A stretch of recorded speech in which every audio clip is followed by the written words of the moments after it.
হ্যাঁ এসেছি তো। তাই কি প্রিয়তম জানো, বলো। আর যদি তোমার কিছু করার থেকে থাকে, আর স্বামী ভক্ত হিসেবে তুমি করে নিতে পারো। ওগো স্বামী, তাই তো প্রিয়তম, একটি নারীর জীবন হচ্ছে তার সবকিছু স্বামী। তাই তো প্রিয়তম, তাই তো এই বাসর মুহূর্তে আগে আমি আপনার চরণ দুটো পুষতে চাই, তাই প্রিয়তম, তারপর আমি কথা বলবো। তাই করো।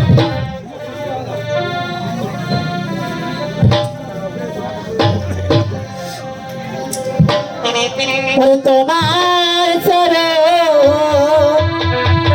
ওই পুজিব স্বামী,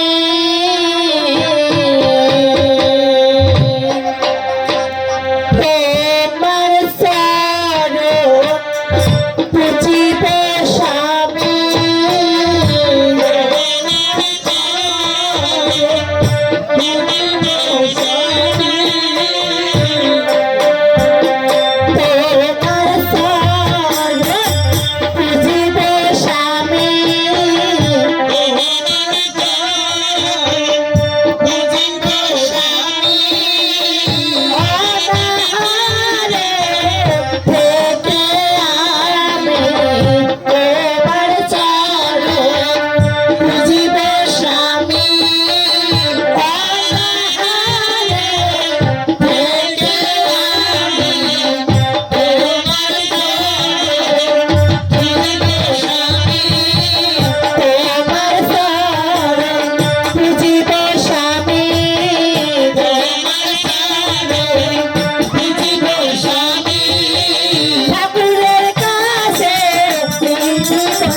প্রিয়তম, অবনাথ,